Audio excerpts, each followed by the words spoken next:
جب ماہ سیام رمضان المبارک جلوہ گر ہوتا ہے، جنت کے 8 دروازے کھول دیے جاتے ہیں،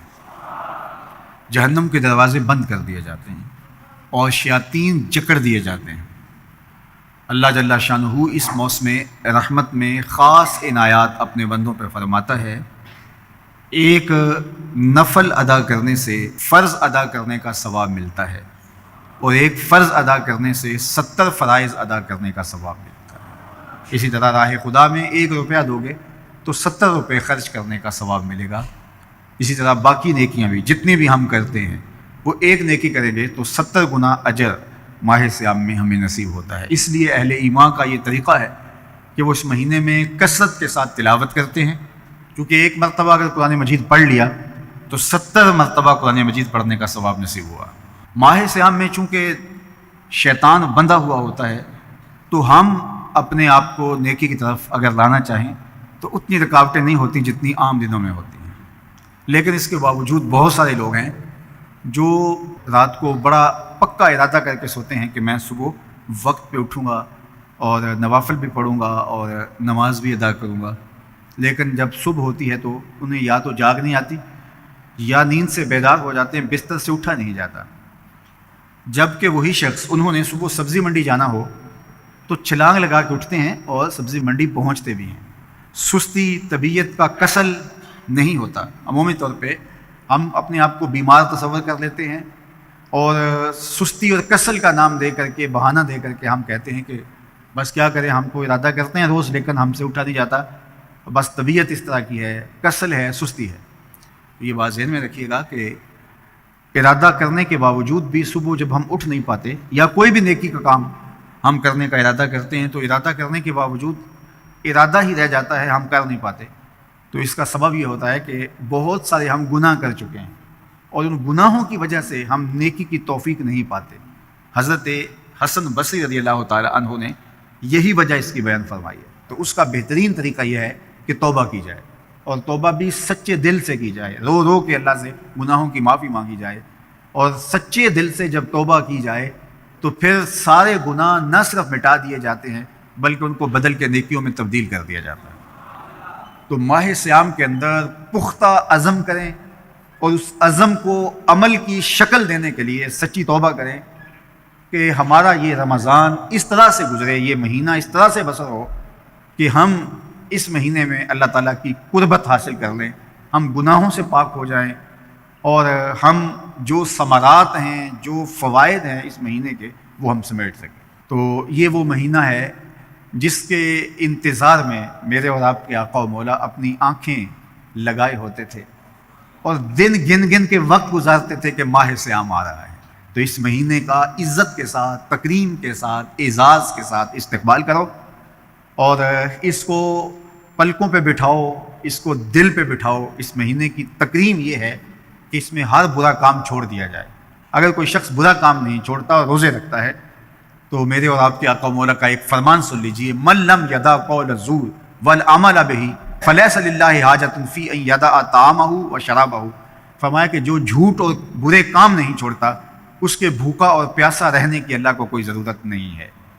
تو روزہ خوراک بچاؤ مہم نہیں ہے جو چلائی جاتی ہے، بلکہ یہ تزکیہ نفس کا موسم ہے، باطن کی صفائی کا موسم ہے،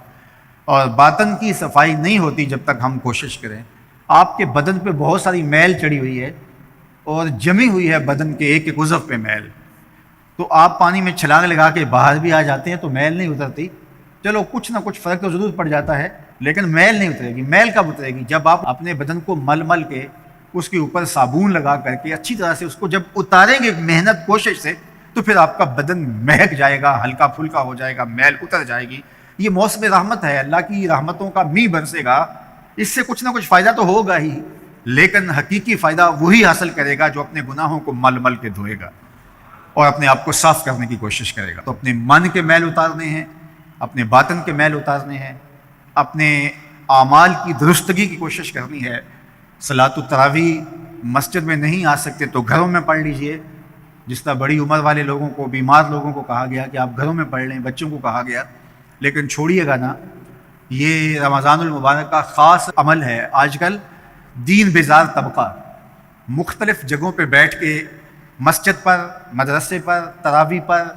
ان چیزوں پر تبصرہ کر رہا ہے اور اتنا ہلکا ثابت کرنا چاہ رہا ہے ان امور کو جس طرح یہ چیزیں ہوتی کچھ نہیں ہیں، جبکہ ماہ صیام کے قیام پر میرے اور آپ کے آقا مولا نے بشارت دیتے ہوئے فرمایا من قام رمضان ایمانا و احتسابا غفر له ما تقدم من ذنبه، جس نے رمضان المبارک کی راتوں میں قیام کیا ایمان اور محاسبہ نفس کے ساتھ، اللہ اس کے پچھلے سارے گناہ معاف فرما دیتا ہے۔ یہ بہت بڑی دولت ہے، تو اس دولت کو ضرور سمیٹیے گا، ضرور حاصل کیجیے گا، من کی ستھرائی، عفت اور پاکیزگی کا سامان کیجیے گا۔ اللہ آپ سب کو اپنی امان میں، اپنی حفاظتوں کے حصار میں رکھے۔ ہم مدینے سے اللہ کیوں آ گئے، قلب حیرہ تسکین رہ گئی۔ ہم مدینے سے اللہ کیوں آ گئے، قلب حیرہ تسکین رہ گئی۔ دل وہی رہ گیا، وہی رہ گئی، ہم اسی در پہ اپنی جگہ رہ گئی۔ دل وہی رہ گیا، وہی رہ گئی، ہم اسی در پہ اپنی جگہ رہ گئی۔ یاد آتے ہیں ہم کو شام سحر، یاد آتے ہیں ہم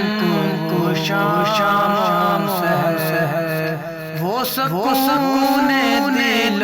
و جان روح نظر، وہ سکون دل و جان روح نظر، یہ انہی کا کرم ہے، انہی کی عطا، یہ انہی کا کرم ہے، انہی کی عطا۔ ایک کیفیت دل نشین رہ گئی، دل وہی رہ